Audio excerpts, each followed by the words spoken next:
Welcome to TubePat channel. If you new, please subscribe.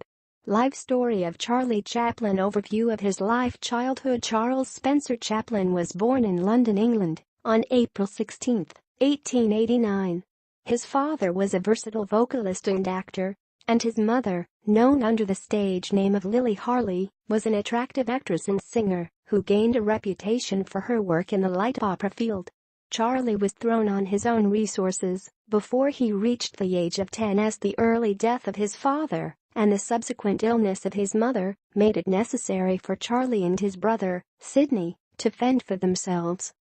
Having inherited natural talents from their parents, the youngsters took to the stage as the best opportunity for a career. Charlie made his professional debut as a member of a juvenile group called the Eight Lancashire Lads and rapidly won popular favor as an outstanding tap dancer. Beginning of his career, when he was about 12, he got his first chance to act in a legitimate stage show and appeared as Billy the Page Boy in support of William Gillette in Sherlock Holmes.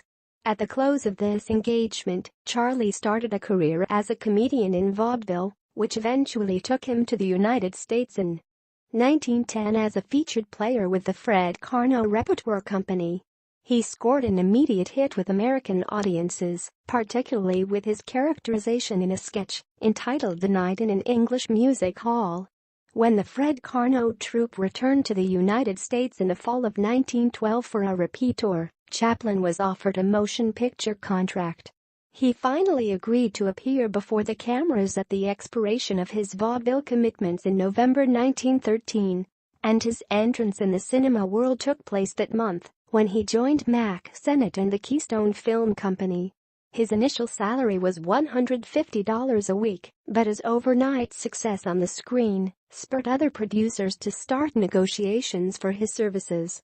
Kid Auto Races at Venice, 1914, the first film released in which Chaplin wore the tramp costume. At the completion of his Sennett contract, Chaplin moved on to the S&A Company, 1915, at a large increase. Sidney Chaplin had then arrived from England and took his brother's place with Keystone as their leading comedian. The following year, Charlie was even more in demand and signed with the Mutual Film Corporation for a much larger sum to make 12 two-reel comedies. These include The Floorwalker, The Fireman, The Vagabond, 1 a.m., a production in which he was the only character for the entire two reels with the exception of the entrance of a cab driver in the opening scene, The Count, The Pawnshop, Behind the Screen, The Rink, Easy Street, heralded as his greatest production up to that time, The Cure, The Immigrant and The Adventurer. Charlie Chaplin, Edna Purviance and Charlie's brother Sidney on the set of The Immigrant, 1917, gaining independence. When his contract with Mutual expired in 1917, Chaplin decided to become an independent producer in a desire for more freedom and greater leisure in making his movies. To that end, he busied himself with the construction of his own studios. This plant was situated in the heart of the residential section of Hollywood at La Brea Avenue. Chaplin ready to build his studios at the corner of La Brea Avenue and along Pre Avenue. Early in 1918, Chaplin entered into an agreement with First National Exhibitors Circuit, a new organization specially formed to exploit his pictures. His first film under this new deal was A Dog's Life. After this production, he turned his attention to a national tour on behalf of the war effort, following which he made a film the U.S. government used to popularize the Liberty Loan Drive, The Bond. His next commercial venture was the production of a comedy dealing with the war. Shoulder Arms, released in 1918 at a most opportune time, proved a veritable earthquake at the box office and added enormously to Chaplin's popularity. Sunnyside, 1919. He followed Shoulder Arms with Sunnyside and A Day's Pleasure, both released in 1919. In April of that year, Chaplin joined with Mary Pickford, Douglas Fairbanks and D.W. Griffith to found the United Artists Corporation. B.B. Hampton, in his history of the movie, says the corporation was organized as a distributor, each of the artists retaining entire control of his or her respective producing activities, delivering to United Artists the completed pictures for distribution on the same general plan they would have followed with a distributing organization which they did not own. The stock of United Artists was divided equally among the founders. This arrangement introduced a new method into the industry. Heretofore, producers and distributors had been the employers, paying salaries and sometimes a share of the profits to the stars. Under the United Artists system, the stars became their own employers. They had to do their own financing, but they received the producer profits that had formerly gone to their employers, and each received his share of the profits of the distributing organization. Note: the comments on each film outlined below are taken from articles by David Robinson. We strongly recommend you read the full articles by following our links, since they provide many more insights on Chaplin's life and work. The Kid, 1921. Jackie Coogan and Charlie Chaplin on the set of The Kid. However, before he could assume his responsibilities with United Artists, Chaplin had to complete his contract with First National. So early in 1921, he came out with a six-reel masterpiece, The Kid, in which he introduced to the screen one of the greatest child actors the world has ever known, Jackie Coogan. Later in 1921, he released The Idol Class, in which he portrayed a dual character. Then, feeling the need for a complete rest from his motion picture activities, Chaplin sailed for Europe in September 1921. London, Paris, Berlin and other capitals on the continent gave him tumultuous receptions. A crowd welcomes Chaplin in London, 1921. After an extended vacation, Chaplin returned to Hollywood to resume his picture work and start his active association with United Artists. Under his arrangement with UA, Chaplin made 8 pictures, each of feature length, in the following order. The masterpiece features A Woman of Paris, 1923. A Woman of Paris was a courageous step in the career of Charles Chaplin. After 70 films in which he himself had appeared in every scene, he now directed a picture in which he merely walked on for a few seconds as an unbilled and unrecognizable extra, a porter at a railroad station. Until this time, every film had been a comedy. A Woman of Paris was a romantic drama. This was not a sudden impulse. For a long time Chaplin had wanted to try his hand at directing a serious film. Chaplin signs a poster for A Woman of Paris. The Gold Rush, 1925. Chaplin generally strove to separate his work from his private life, but in this case the two became inextricably and painfully mixed. Searching for a new leading lady, he rediscovered Lolita McMurray, whom he had employed as a pretty 12-year-old in The Kid. Still not yet 16, Lolita was put under contract and renamed Lita Grey. Chaplin and Lita Grey signed the contract for The Gold Rush. Chaplin quickly embarked on a clandestine affair with her, and when the film was 6 months into shooting, Lita discovered she was pregnant. Chaplin found himself forced into a marriage which brought misery to both partners, though it produced 2 sons, Charles Jr. and Sidney Chaplin. The Circus, 1928. The Circus won Charles Chaplin his first Academy Award. It was still not yet called the Oscar. He was given it at the first presentation ceremony in 1929. But as late as 1964, it seemed, this was a film he preferred to forget. The reason was not the film itself, but the deeply fraught circumstances surrounding its making. Chaplin on the set of The Circus after a fire raged through the studio during the 9th month of shooting, destroying sets and props. Chaplin was in the throes of the breakup of his marriage with Lita Grey, and production of Circus coincided with one of the most unseemly and sensational divorces of 20s Hollywood, as Lita's lawyers sought not every means to ruin Chaplin's career by smearing his reputation. As if his domestic troubles were not enough, the film seemed fated to catastrophe of every kind. In the late 1960s, after the years spent trying to forget it, Chaplin returned to The Circus to re-release it with a new musical score of his own composition. It seemed to symbolize his reconciliation to the film which cost him so much stress. City Lights, 1931. City Lights proved to be the hardest and longest undertaking of Chaplin's career. By the time it was completed he had spent 2 years and 8 months on the work, with almost 190 days of actual shooting. The marvel is that the finished film betrays nothing of this effort and anxiety. Even before he began City Lights, the sound film was firmly established. This new revolution was a bigger challenge to Chaplin than to other silent stars. His tramp character was universal. His mime was understood in every part of the world. But if the tramp now began to speak in English, that worldwide audience would instantly shrink. Chaplin boldly solved the problem by ignoring speech and making City Lights in the way he had always worked before, as a silent film. However, he astounded the press and the public by composing the entire score for City Lights. Chaplin with Albert Einstein and his wife at the City Lights premiere. The premieres were among the most brilliant the cinema had ever seen. In Los Angeles, Chaplin's guest was Albert Einstein, while in London Bernard Shaw sat beside him. City Lights was a critical triumph. All Chaplin's struggles and anxieties, it seemed, were compensated by the film, which still appears as the zenith of his achievement and reputation. Modern Times, 1936. Chaplin was acutely preoccupied with the social and economic problems of this new age. In 1931 and 1932 he had left Hollywood behind to embark on an 18-month world tour. In Europe, he had been disturbed to see the rise of nationalism and the social effects of the Depression, of unemployment and of automation. He read books on economic theory and devised his own economic solution, an intelligent exercise in utopian idealism, based on a more equitable distribution, not just of wealth but of work. In 1931 he told a newspaper interviewer, "Unemployment is the vital question. Machinery should benefit mankind.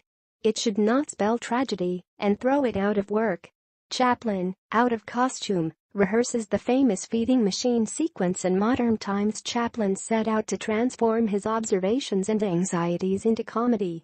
The little tramp, described in the film credits as a factory worker, is now one of the millions coping with the problems of the 1930s, which are not so very different from anxieties of the 21st century: poverty, unemployment, strikes and strike breakers, political intolerance, economic inequalities, the tyranny of the machine, narcotics. The Great Dictator, 1940. When writing The Great Dictator in 1939, Chaplin was as famous worldwide as Hitler, and his tramp character wore the same mustache. He decided to pit his celebrity and humor against the dictator's own celebrity and evil. He benefited, if that is the right word for it, given the times, from his reputation as a Jew, which he was not. He said, "I do not have that pleasure." In the film, Chaplin plays a dual role: a Jewish barber who lost his memory in a plane accident in the First War and spent years in hospital before being discharged into an anti-Semite country that he does not understand, and Heinkel, the dictator leader of Tomania, whose armies are the forces of the Double Cross, and who will do anything along those lines to increase his possibilities for becoming emperor of the world. Chaplin's aim is obvious, and the film ends with a now famous and humanitarian speech made by the barber, speaking Chaplin's own words. Chaplin on the set of The Great Dictator. Monsieur Verdoux, 1947. The idea was originally suggested by Orson Welles as a project for a dramatized documentary on the career of the legendary French murderer Henri Désiré Landru, who was executed in 1922, having murdered at least 10 women, 2 dogs and 1 boy. Chaplin was so intrigued by the idea that he paid Welles $5,000 for it. The agreement was signed in 1941, but Chaplin took 4 more years to complete the script. In the meantime, the irritating distractions of a much-publicized and ugly paternity suit had been compensated by his brilliantly successful marriage to Una O'Neill. Chaplin and Martha Ray with dancers during the shooting of Monsieur Verdoux in the late 1940s. AMERICA superscript 1's Cold War paranoia reached its peak, and Chaplin, as a foreigner with liberal and humanist sympathies, was a prime target for political witch hunters. This was the start of Chaplin's last and unhappiest period in the United States, which he was definitively to leave in 1952. Limelight, 1952. Not surprisingly, then, in choosing his next subject, he deliberately sought escape from disagreeable contemporary reality.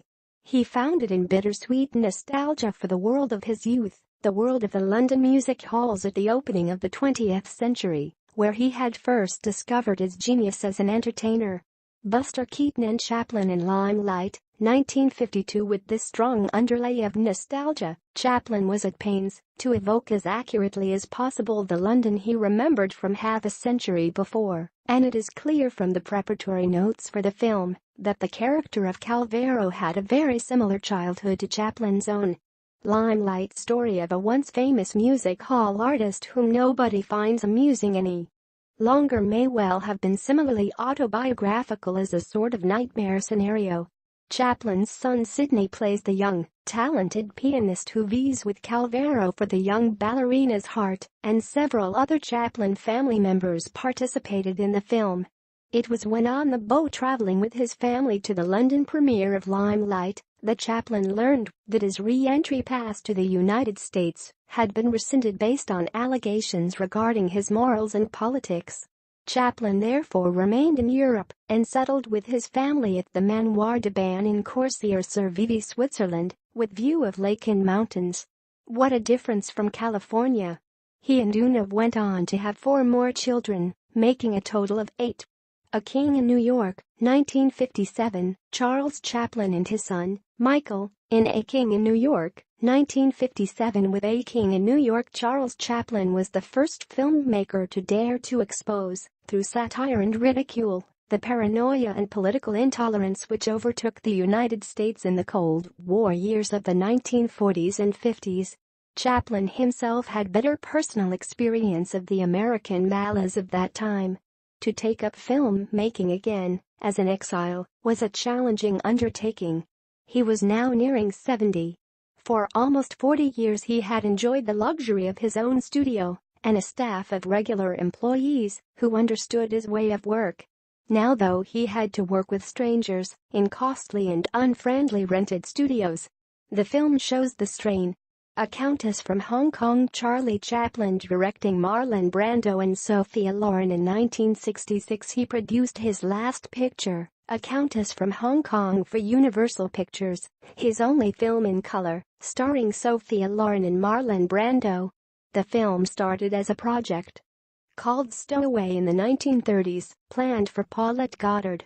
Chaplin appears briefly as a ship steward. Chaplin's son Sidney once again has an important role, and 3 of Chaplin's daughters have small parts in the film. The film was unsuccessful at the box office, but Petula Clark had 1 or 2 hit records with songs from the soundtrack music, and the music continues to be very popular. Last year's Charlie Chaplin and his wife, Una, at the Manoir de Ban. Chaplin's versatility extended to writing, music and sports. He was the author of at least 4 books: My Trip Abroad, A Comedian Sees the World, My Autobiography, My Life in Pictures, as well as all of his scripts. An accomplished musician, though self-taught, he played a variety of instruments with equal skill and facility, playing violin and cello left-handed. He was also a composer, having written and published many songs, among them Sing a Song, With You Dear in Bombay, and There's Always One You Can't Forget, Smile, Eternally, You Are My Song, as well as the soundtracks for all his films. Charles Chaplin was one of the rare comedians who not only financed and produced all his films, with the exception of A Countess from Hong Kong, but was the author, actor, director and soundtrack composer of them as well. He died on Christmas Day 1977, survived by 8 children from his last marriage with Una O'Neill and 1 son from his short marriage to Leda Gray. Thanks for watching Tube Pacquiao Tube channel. Called Stowaway in the 1930s, planned for Paulette Goddard. Chaplin appears briefly as a ship steward. Chaplin's son Sidney once again has an important role, and 3 of Chaplin's daughters have small parts in the film. The film was unsuccessful at the box office, but Petula Clark had 1 or 2 hit records with songs from the soundtrack music, and the music continues to be very popular. Last year's Charlie Chaplin and his wife, Una, at the Manoir de Ban. Chaplin's versatility extended to writing, music and sports. He was the author of at least 4 books: My Trip Abroad, A Comedian Sees the World, My Autobiography, My Life in Pictures, as well as all of his scripts. An accomplished musician, though self-taught, He played a variety of instruments with equal skill and facility, playing violin and cello left-handed. He was also a composer, having written and published many songs, among them Sing a Song, With You Dear in Bombay, and There's Always One You Can't Forget, Smile, Eternally, You Are My Song, as well as the soundtracks for all his films. Charles Chaplin was one of the rare comedians who not only financed and produced all his films, with the exception of A Countess from Hong Kong, but was the author, actor, director and soundtrack composer of them as well. He died on Christmas Day 1977, survived by 8 children from his last marriage with Una O'Neill and 1 son from his short marriage to Lita Gray. Thanks for watching Tube Pack YouTube channel.